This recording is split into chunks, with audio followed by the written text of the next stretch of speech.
Yeah. All right. Welcome everyone to today's live stream. Today is a wonderful conversation between three openly dyspraxic and neurodivergent ladies, currently in three different countries as we speak. And we're all authors of books in this area.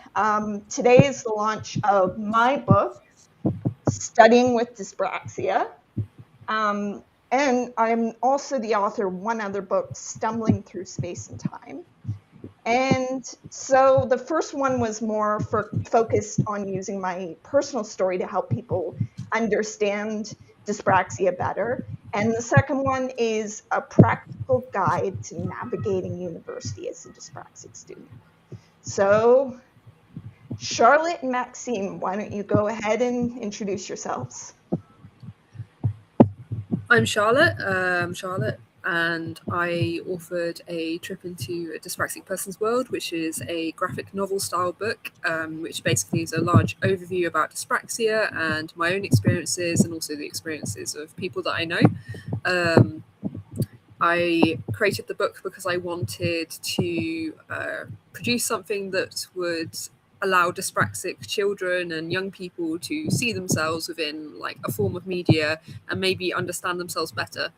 I think if I had something like that when I was younger, I would have been much less critical of myself than I was. So that was my main motivation for producing that book. Oh, I'm Maxine. I'm Maxine Roper. I'm the author of No Heals, No Problem, a neurodivergent survival guide to adult life when you're dyspraxic or ADHD. I call it, similarly to you, Charlotte, I call it the book that I needed when I was younger. And there is pretty much no other book like it. There are a lot of books about other types of neurodivergence, but the combination of dyspraxia and ADHD was something that I couldn't see represented anywhere. So that was something that I felt I wanted to write the book for people like me to know that they're not alone. Great, and I think these are so much essential resources because so much of what gets out there in terms of resources and recommendations is unfortunately quite out of date at the moment. And I think that's the exciting thing about what all three of us are doing. And with that in mind, I wanted to go over the more personal part, which is I mentioned we have the thing in common of all being openly dyspraxic people. So I'll start off by explaining how I got diagnosed. So I was only 4 years old, so there's only so much that I remember about what actually happened with the diagnosis process. But it was in Toronto, Canada, and I fell down the stairs at my parents' house, and they sensed that something was off.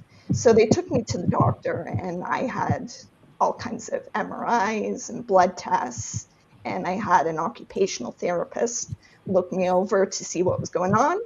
And dyspraxia was not really a known thing at the time.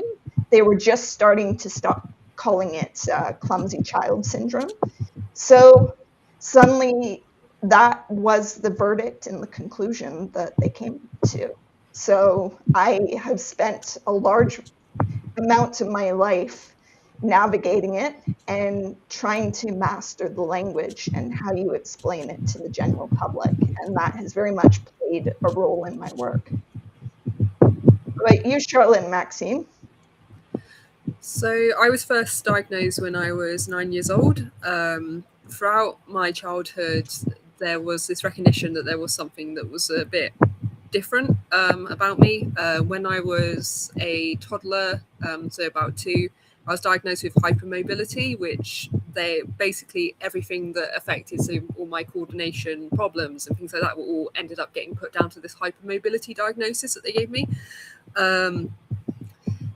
So it took until I was about 9, and the school called my parents and were like, "Oh, we think there's something happening here, and we're not entirely sure what it is. Whether maybe it's autism." And so effectively, they sent me for a diagnosis, and it came back as dyspraxia instead. And then like I didn't really actually know that much about dyspraxia until I started doing my own research at about 14.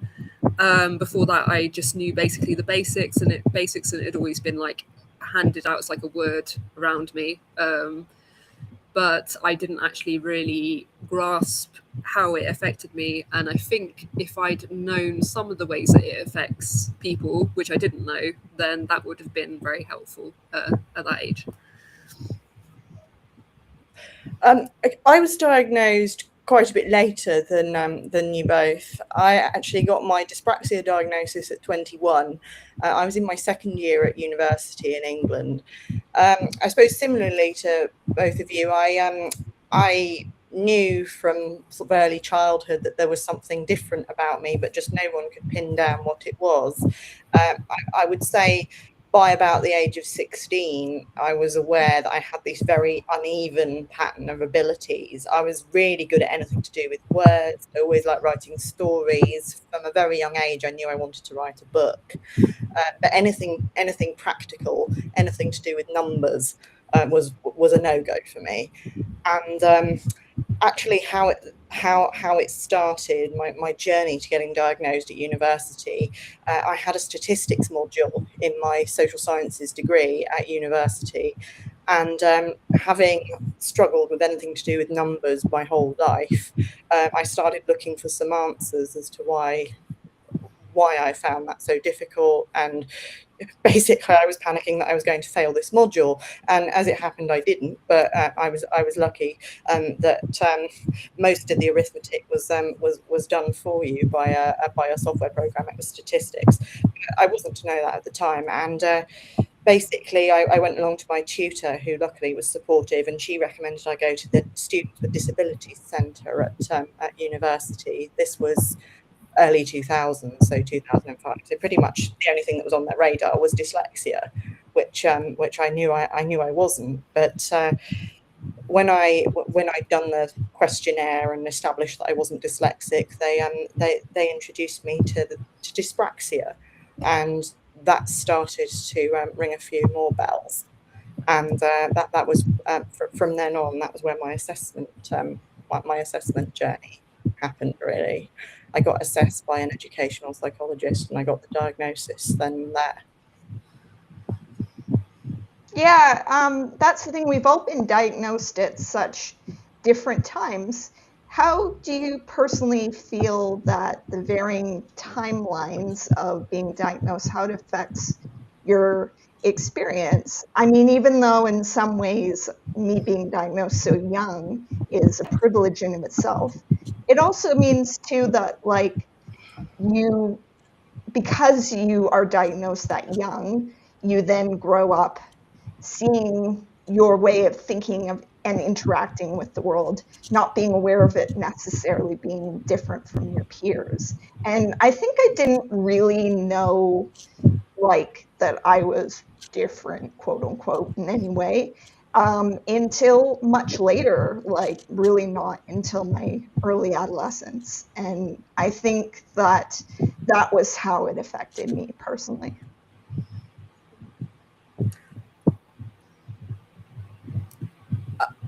I think for me it's really interesting because I get asked this a lot, do you wish you'd been diagnosed younger? And I think it's complicated. The short answer for me is no, because at the time I was growing up, there was just no vocabulary or understanding of these things. So I doubt that even if I'd had a diagnosis, that anything could have been done to help me. And I've spoken to people who were diagnosed young and were just simply told you won't achieve anything. This is in England, and I found that incredibly sad. So, in a sense, no. But would it, if I was a young person now, absolutely, of course, it would be that there would be a lot that would be different. But just at the time I was growing up, there just wasn't the vocabulary. As I said, dyslexia was the only type of neurodivergence on anyone's radar, if that. And then when I got to being a teenager, we got the maths genius stereotype that goes with autism, Asperger's as was. And obviously that didn't fit me either. So it just wasn't the understanding that I needed to get the support that I needed. I would say I'd agree that, yeah, I don't think there was much of, so of course I went to school in like the 2000s to the 2010s. That was like my primary school period, and even then, like, there seemed to be less of an understanding than now in regards to how to help dyspraxic kids. And like, so I do remember they were starting to put provisions in place. So when I got diagnosed at 9, they did give me a laptop, but I never got to use it. It was used by the teachers for assemblies and things like that. Like, I'd see it being used. So it, yeah, I don't know. I think maybe at that point it might have helped a bit, but I'm not sure. I think nowadays, like, I've got a teacher I got a friend who's a Senko now, and it seems to be like there's a lot of more understanding, I would say, in regards to.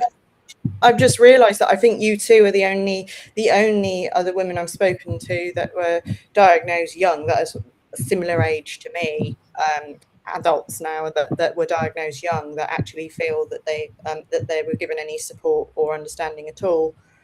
And that's really interesting for me.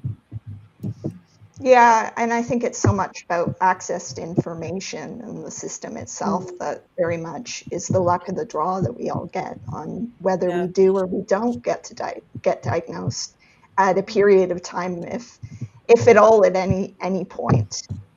So Maxine brought up this really interesting question in one of our previous Zoom calls about other parts of identity besides neurodivergence and how affects experience. So I wanted to dive into that a little bit. Of course, we have all had the shared thing of being women who were diagnosed, and that gives its own experiences and its own challenges with being believed.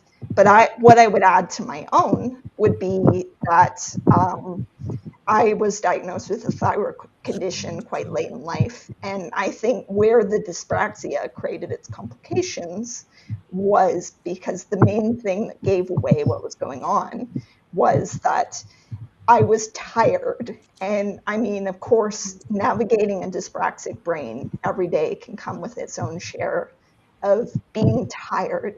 So I think that's where that meant that as someone with an overlapping chronic illness, that created its own challenges with being identified. Did either one of you want to share anything similar to that? I do think that. Oh, sorry. Carry on. No, you start. Sure, go on, Charlotte. Okay.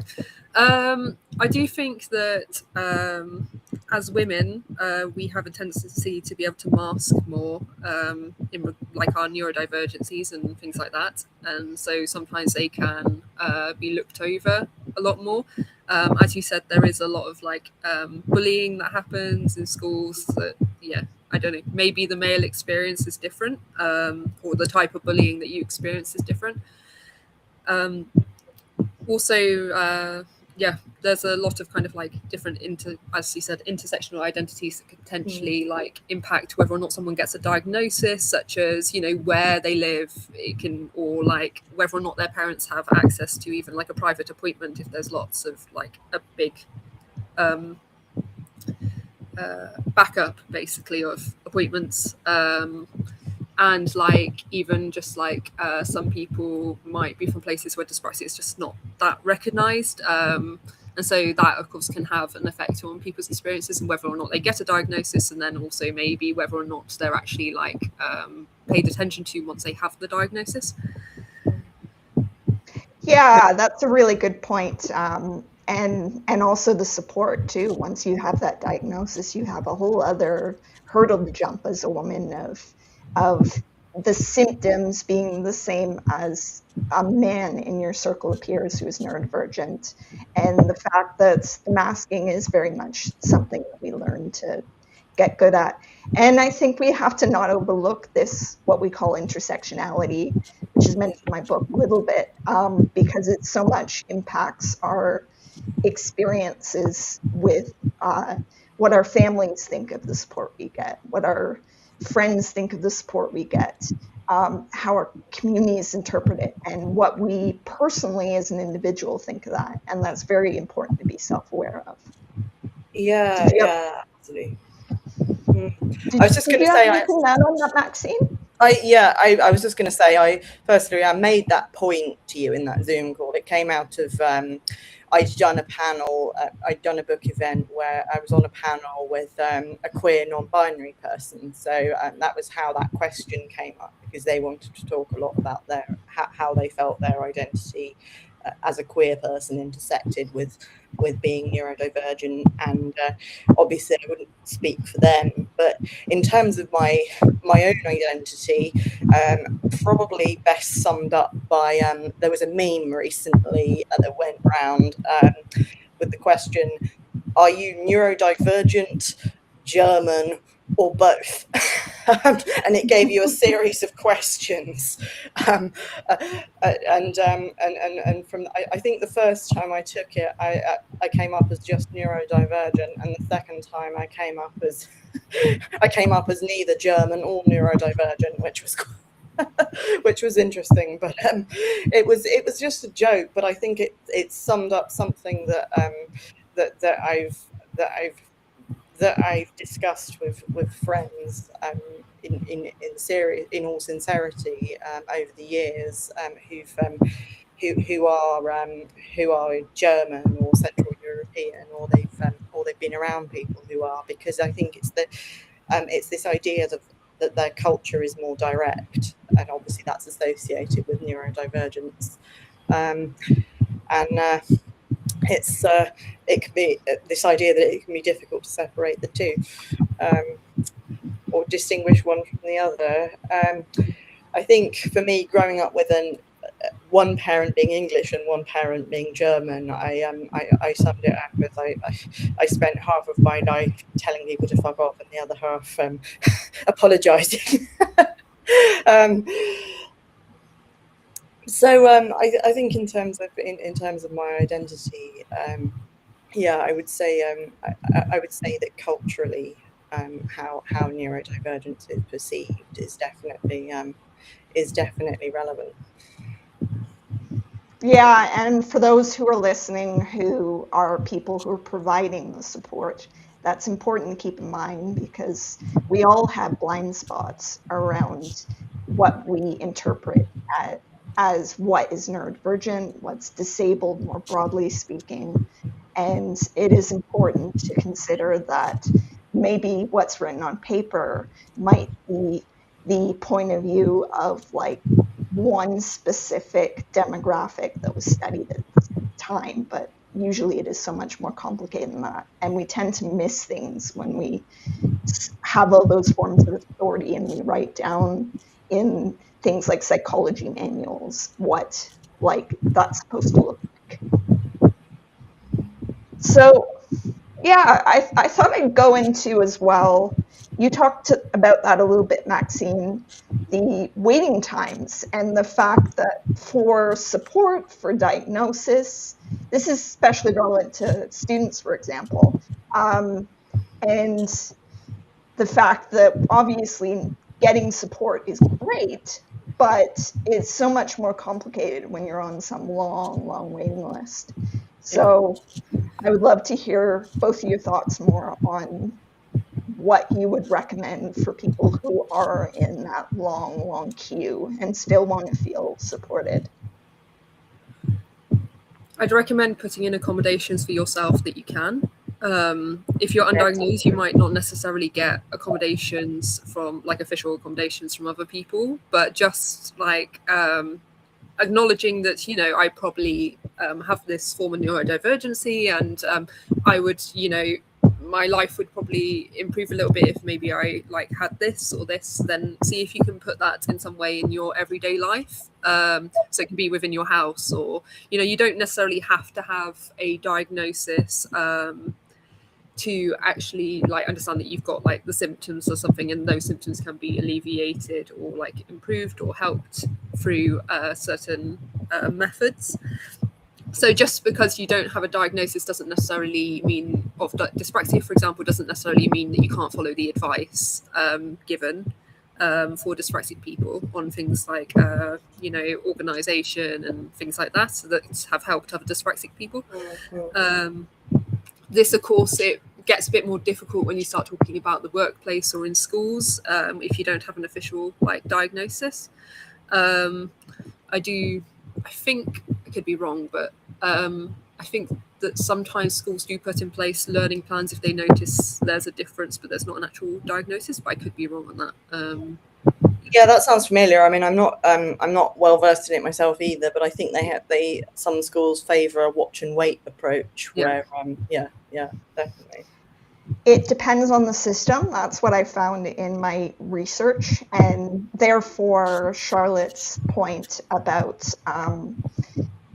having the language together, that's a key thing, and being aware of what you do need and being open to articulating how that could translate into your work and your education without having to go through a bureaucratic process, and considering more so the things that everyday people you surround yourself with anyways can do without spending extra time and money is the key part. Just the small things that for you as an individual, because yes, that can vary, will help with focusing more, feeling more at ease, finding your settings less overwhelming, finding instructions less overwhelming, are all very useful tools for these settings. Yeah, I think peer support as well. That's something I'd say definitely while you're waiting. I mean, we're all here, so this is a brilliant start. But just that is, I would say that is something to me that sums up the difference between, because I got my dyspraxia diagnosis, as I said, in my early 20s. In the early 2000s, and the big difference of what is there now that there wasn't then is peer support. There's all these really vibrant online communities where people can get together, and people with the same experience can talk to each other and share experiences. And it's not just about getting together to vent, although obviously you can do that, but it's also that there are practical communities where people share strategies that have helped them. Things like body doubling is a brilliant one. If you've been putting off a task forever and ever, you can go along to a body doubling session where a bunch of people, you all do the tasks that you've been putting off while you're on the call with each other at the same time. And it's a really good, if you struggle with organisation, executive function, that's something really helpful. Yeah. And going back to this point about peer support, I'm sure many of the students, especially who are listening, are curious about that. I would have to say that groups like Dyspraxia, Reddit are great. My friend Mike Nelson runs a virtual fitness group as well. He was listening earlier to this. I saw him in the comment section. And that is all dyspraxics, both the instructor and the attendees. And it's great because there's no judgment. It's not about doing the exercise perfect. It's about enjoying the process. And seeking out, there's so many great dyspraxia Facebook groups now that people ask all the little questions they have every day. And there's always somebody available that can answer. And that makes a world of difference. And I always say go online. Check, if you're a student, check your student union, see if there's any neurodiversity groups on campus, any disability support groups on campus. And if not, see where that gap can be filled. See if you can, in fact, play a role in filling that gap, because the chances are, if it doesn't exist, there are more students who will find it useful as well. So what other groups did you find useful before Charlotte and Maxine?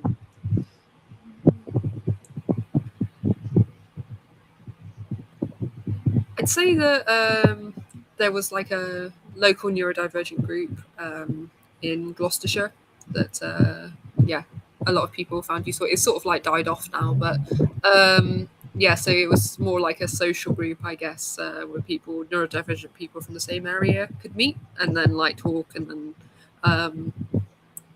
I think that probably some people, so people found some very helpful friendships and things through that.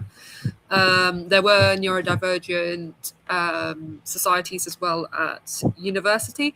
Unfortunately, when I went to uni, it was when lockdown hit. So I didn't really get involved in the one during my bachelor's very much, and because I was commuting during my master's, I didn't really get involved in any societies at all at that point.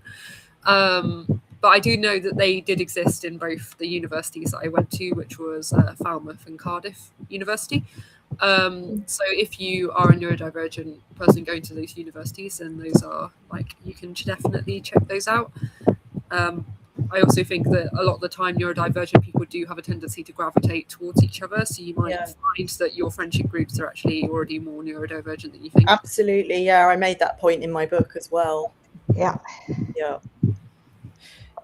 So true. Yeah, so true. I mean, for years when I was in university, I didn't really find anything on campus, and years later, I had people coming up to me that were friends I made, and suddenly they were like, "Oh, I found out I was autistic at 28." It happened. For so many years, I felt like I was the only one because I got diagnosed at 21.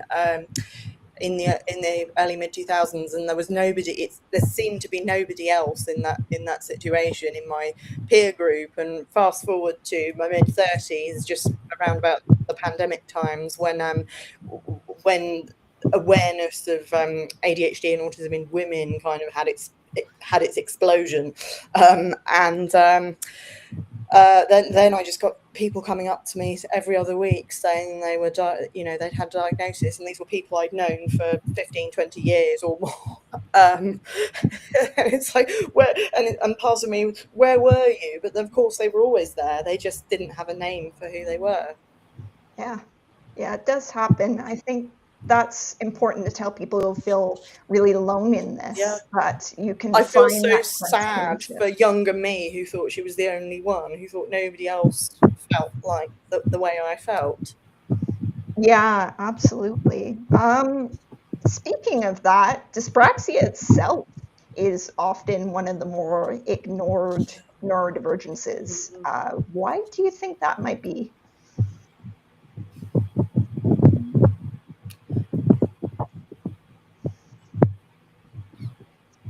My thoughts on this were more that I think it's because of the overlaps. That's what I've often said in media. Absolutely. I mean, I'm just looking through my book because I know I specifically address this, and I just want to be able to put it as succinctly as I can. There are a number of reasons, I think, but definitely the amount of overlap is definitely one of them. I also think there has been a larger kind of PR campaign, especially for like a larger kind of like awareness and even like a focus on like the positive attributes, especially of like autism and ADHD. I don't know. I think maybe dyspraxia, again, because as you said, there was a lot of overlap. So a lot of people might have dyspraxia, but they attribute the symptoms of dyspraxia to autism or ADHD. But I think that, it's just not as well known. I don't know. Yeah, I mean, the dyspraxia organisations in the UK themselves contributed to this in a sort of way inadvertently, because they cottoned onto this idea that they would get more funding if they described parts of autism and ADHD as being part of dyspraxia. But that actually, rather than increasing awareness of dyspraxia, just in a sort of way diminish dyspraxia, and you got this idea that it was sort of dyspraxia is a mild autism or a mild ADHD rather than something in its own right. Yeah, I've seen it as a parody point too. I've seen it as almost like, as bad as it is, used as a slur on television to be like, oh, that person fell over, isn't that funny? And not to think about how or why. Can I be really cheeky and directly read from my book? Because it's go right for it. It's not long. So why is dyspraxia so ignored? There are two possible reasons why I think dyspraxia is under-recognised. First, the sorts of hands-on tasks that dyspraxics tend to find hardest are often seen as easy and linked to jobs with low status. This makes people more likely to assume that someone who finds something difficult is either useless or thinks it's beneath them, rather than recognise that they're struggling and help them. People who make decisions in our society also tend to be those who don't have to do as many hands-on tasks or work in manual jobs themselves, so they might not appreciate how being dyspraxic could make life difficult. I talk a bit about how this is reflected in my family when I was growing up, because I had two parents with very different backgrounds. A more positive recognition dyspraxia gets less recognition than other types of neurodivergence might be that new tech and gadgets are making life easier for dyspraxics. In my lifetime, technology has widely replaced the need to wash dishes, handle loads of shopping bags or books, write by hand, draw diagrams, read maps and timetables, or travel a long way for meetings. In another 50 or 100 years, self-driving cars might even mean nobody has to learn to drive. There you go. I think I've just opened up a whole other webinar. Oh no, I think that's I go on to say that doesn't mean dyspraxia doesn't matter or won't matter in future. There will always be tasks that can't be done well enough by algorithms or machines. And I go on to talk about examples. And yes, not all technology is life improving for us, even though it's even when it's supposed to be. That's the thing. There are some people who really shouldn't have that technology. There are some people who their bodies and minds and life experiences and level of income, for instance, to say that rather bluntly, does not allow them, or how much internet access they have. And that's something that I tried to tackle with my latest book, because that's the thing. Everyone is being told by their professors and their superiors that, oh, well, you're dyspraxic, you're autistic, you're dyslexic, whatever. Here is some software on a tablet. Good luck. And what if you live in a household where you have unreliable internet access? What if you can't afford the device itself or the technology itself? Then that presents some real challenges. Yeah, a lot of the time it's assuming that you have a stable income, and if you're late diagnosed neurodivergent, that's the thing you're less likely to have inherently. Yeah, so definitely. I don't see a lot of joining the dots on that. Yeah, so what sort of advice do you have for newly diagnosed people before we go into the more writing fun section of this about more our writing experiences? Read up on the diagnosis and try and work out how it affects your life. Like there are some aspects of dyspraxia that you might not even be aware of. Like there are social, aspects that affect social skills, aspects that affect sensory processing and processing speeds and things like that. And not all of these things are usually are discussed on when the basics of dyspraxia are discussed. These things are often not touched on, but actually sometimes these things can be, especially to adults, the more impactful on your life. So things like organisation, so the physical aspect of dyspraxia is focused on a lot, but the things like organisation and things like that are often the things that people find that they struggle with most on a day-to-day basis. So if you read up on that, all the different elements that make up dyspraxia and work out how it affects your own life, and also then you can start to put into place, okay, this is how this affects me. What impact does this have, and potentially what can be done about it? So that's my main advice.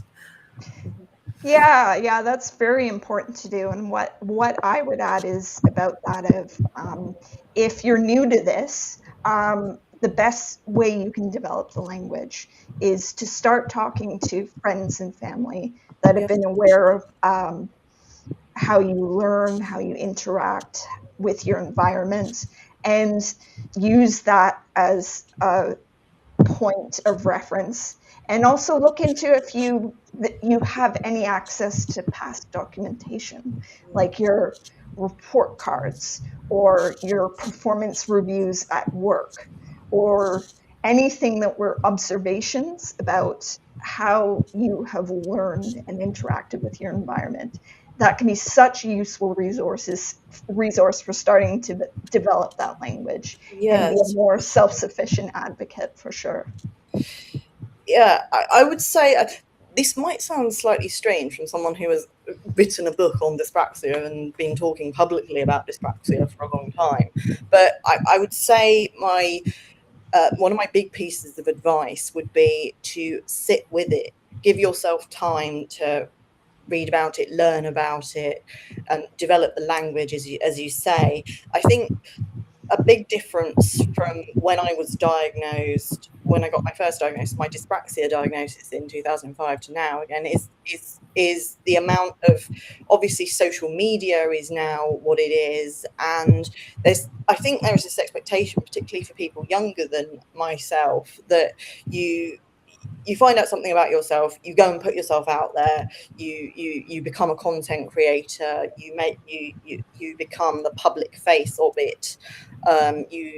You have to share your story, and I talk about this there's a whole chapter in my book called Sharing Your Story with the World, and it draws on my experiences in journalism as well. I started my career in media and journalism, and I think what I would say is, of course, it's important to be visible, but also it's important to give yourself time to learn more about who you are, and to feel comfortable in yourself before you do that. Don't feel under pressure to share your story straight away. Give yourself time to sit with it.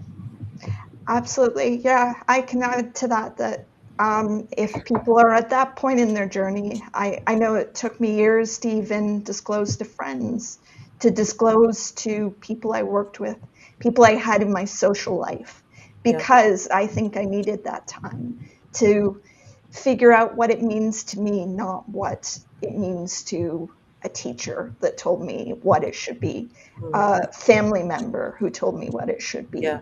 Or literally anyone else around me.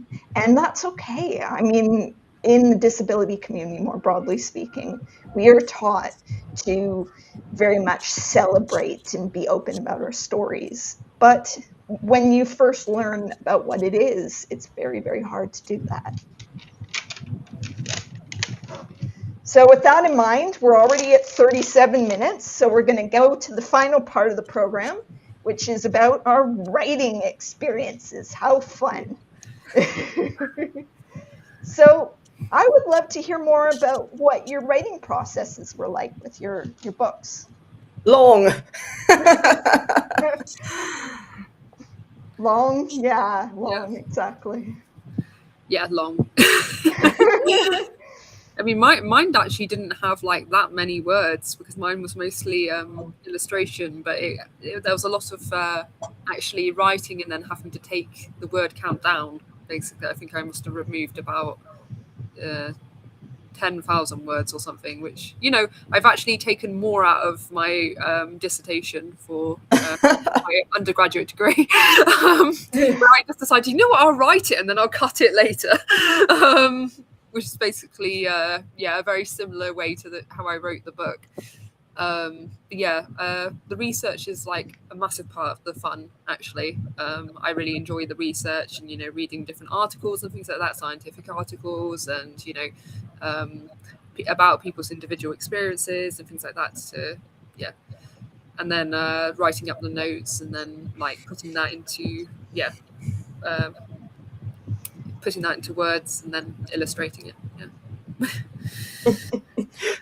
I actually started writing my book while I was in the middle of writing a novel, which I don't think there's what could be more dyspraxic ADHD than that.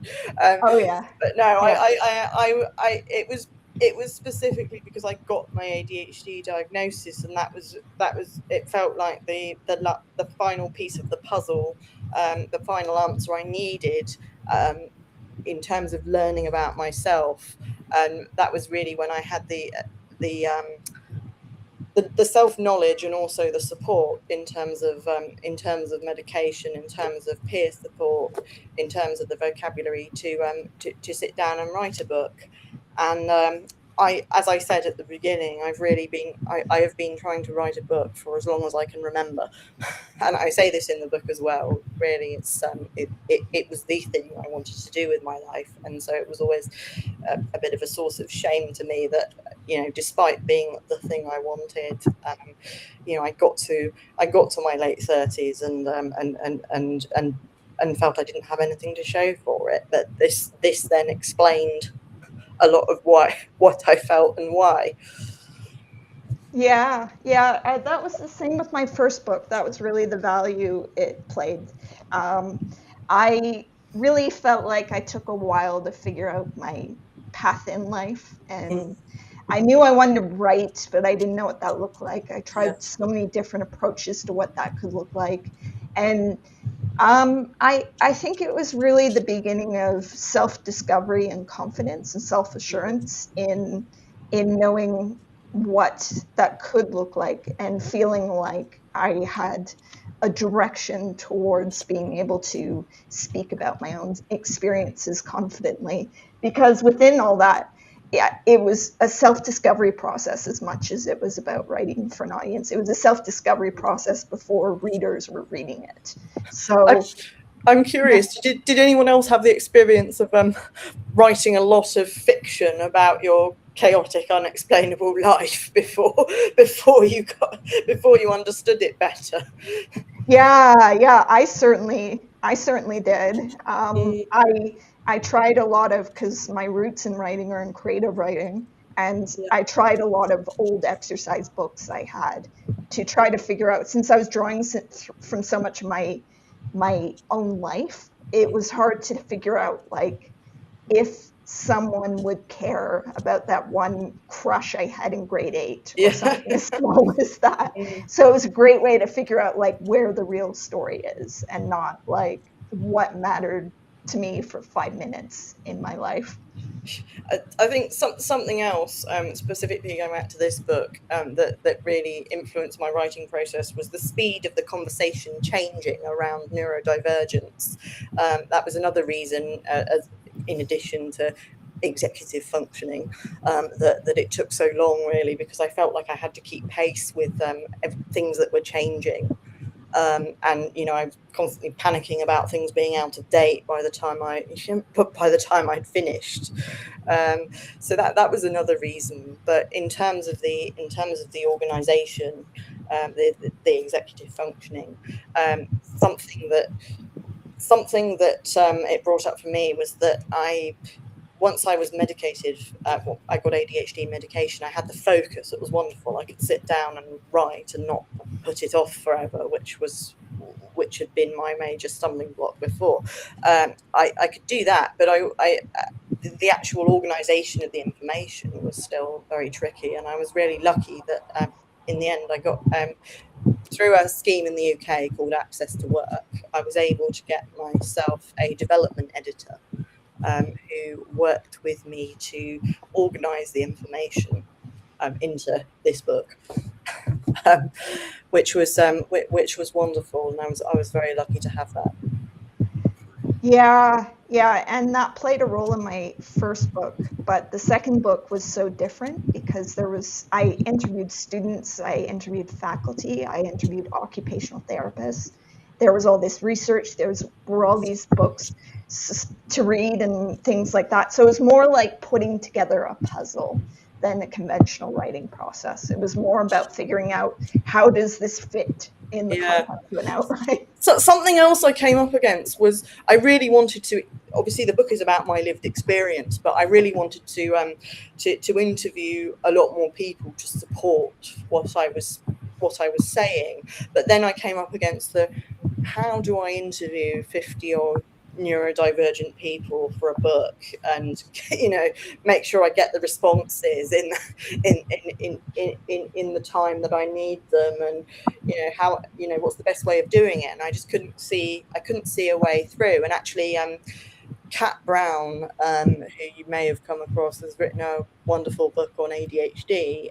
She's a journalist, and a lot of her book is based on case studies as well as her lived experience. And the way she did it, she has a very big social media following. Was she put a link to a questionnaire on her social media, and so people could just respond easily as and when. She wasn't chasing people for responses. She just got a big smattering of responses from putting a questionnaire out.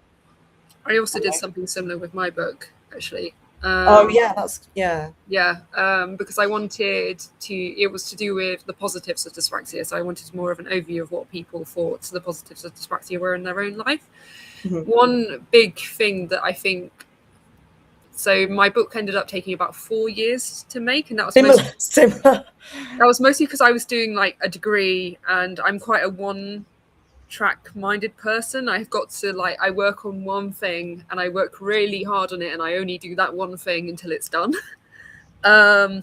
which has got its problems. But it meant that whilst I was doing my degree and stuff, I really struggled basically to work on the book alongside. And then because I was saving up for uni for 2 years, I was working a full-time job, so alongside that's when I worked on the book. But one big thing that I do think also I was very hesitant about was that I was concerned that I was going to tell a book that was almost entirely from my own experience, and it wasn't going to be relatable to some dyspraxic people. My experience might not match up with other people's. I thought that too. Because I know that so I know that it doesn't, because dyspraxia is different for everyone. So I was slightly concerned that I'd publish it and then I'd get loads of people going, this isn't what dyspraxia is like at all. And so I remember talking to my publisher about it and being like, well, I want to talk about all these different aspects that people, struggle with, or people find that they're good at, but they might not necessarily relate to me specifically. So can I just add all these different characters in, and then it can relate to them? And they agreed with that kind of method. So for my book, it felt very much about, because it was also more of an overview book, I guess, for kids in schools and their teachers. It was very much felt like it was about making it personal, but not too personal. So that was kind of a big balancing act, I think, for the book. And for a while I kind of struggled with that, because of a lot of stuff I was like, do I really want to add that in? And then I was like, I feel like I should, but some things I feel like I should talk about this, but I don't personally relate to it. So it's I'm really fascinated by how you got into doing illustration as a dyspraxic person myself. I've been drawing my whole life. So essentially, I don't remember when I was not drawing. In fact, my dad once, when I was 9, when I went for my diagnosis, he actually brought 2 of my drawings in and was like, how could she be dyspraxic? She drew these. And then the occupational therapist was like, that doesn't mean anything. My experience of art was basically my secondary school teacher saying, you can't draw a perfect circle, go away.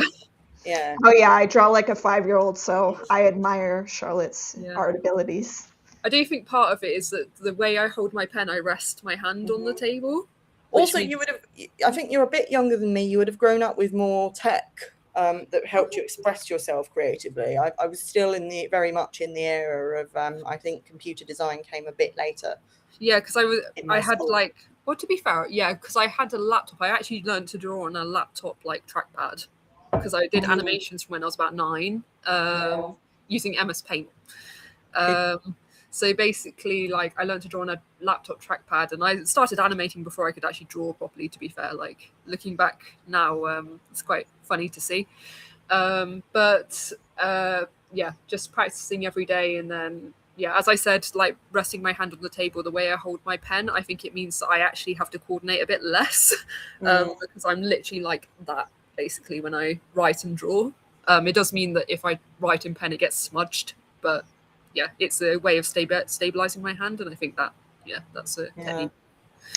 In this one, I did add some illustrations, even though I just said I draw like a 5-year-old, but I will add that they were designed on Canva, and they were a way to use all these quite complex concepts and put them into a simple form.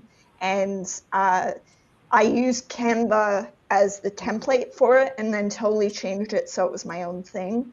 Like, I had one that was purely like a brain image for various reasonable adjustments that were back when I was on Twitter, I did a whole poll on Twitter before I was doing my first speaking gig.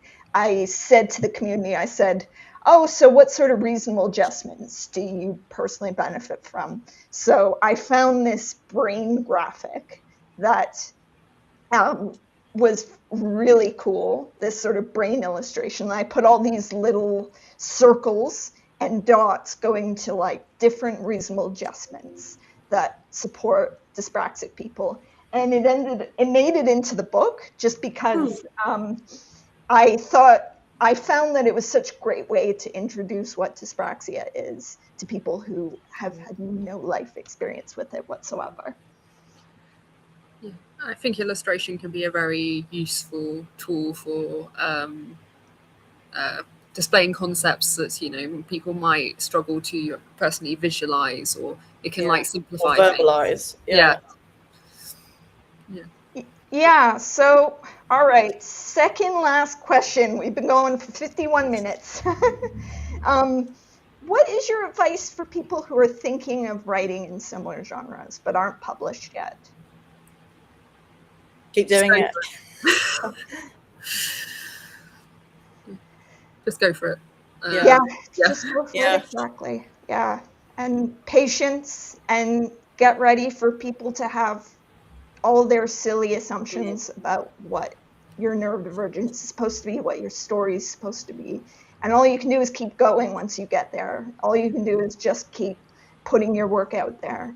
Because there are people who get it. I mean, all of us, our first book was through Jessica Kingsley Publishers, for example. Yeah. And they have been wonderful as an ally within this community for making sure that neurodivergent voices are listened to in a way that is non-patronizing and fair. Yeah. I would say as well, it's although I've talked about my sense of shame about decades of abandoned book projects. That's actually something that is very common, even for neurotypical people in the creative world. Not every project is going to make it to the finished stage. Sometimes it's just the project that teaches you what you need to know to go on to the next one. So, and quite often as well, you'll have several ideas for a book in one book that then have to be separated out. Quite a common piece of feedback that I hear neurodivergent people get. They will write a book, and someone will say, "Well, actually, this is 4 books in one. You need to separate those 4 out." So they choose what's most important to them at that time, and that becomes the first book. There was a really good question in the chat for Charlotte, so I think now is a good time to address it. And it was about holding a pen. Are you left-handed, Charlotte? I am too. I follow the ink and get frequent hand and arm pains. So I type a lot more now that I don't have to answer to school. I'm actually right-handed, but I do use my left hand actually a bit more than I think than other right-handed people. When I was a kid, I was told that was to do the hypermobility, but it's probably more a dyspraxia thing. But yeah, no, I write with the right hand. just a different grip. Mm. And yeah, I do get pains as well, actually, if I'm like intensively like writing. I find that when I write, I actually grip a bit harder than if I'm drawing. And so Yeah.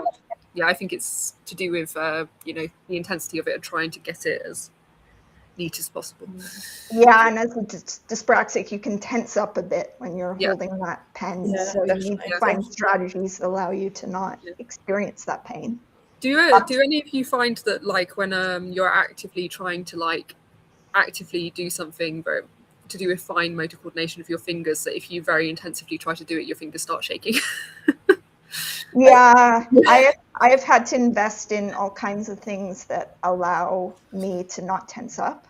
Like Yeah. this, for example, even though it looks like a cute little bear, it's meant for my wrist, so that when I am at my computer for a long period of time, I can just put my hand down, have it in a stable position, and not be shaking, not be tensing up. And I use a lot of ergonomic stuff. I've become a real ergonomic nerd, and I'm a real proponent too for getting up and moving every once in a while in order to give your body a rest. Ergonomic stuff like mouse and laptop stands and things can be invaluable tools for dealing with motor pain. Yeah. Maxine, did you have? Just to say I'm left-handed, and I think there is some anecdotal and a small pinch of scientific evidence that more dyspraxics are either left-handed or ambidextrous than the general population. Yeah, it's true. So, yeah, I just wanted to draw attention to below the screen, there is a 20% off discount that my publisher, Bloomsbury, has forwarded along for attendees of this event. So if you were thinking of buying a copy of the new book today, through the bloomsbury.com website, there's a promo code there.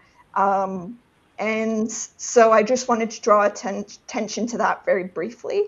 And other than that, does anyone in the chat have any questions before we call it a day? Yeah, thank you to everyone who shared in the chat as well. Oh yeah, absolutely. I wish I could have. It's been a lot of really good points. I saw some really interesting things about writing, for example, and things like that. Everybody's been really kind in that. So thank you, everyone. I know it's been a bit long, and yeah, consider looking up some of our books. And it's been wonderful chatting with you today. And thanks so much for coming along. Thank you. Thank you. Bye. Bye.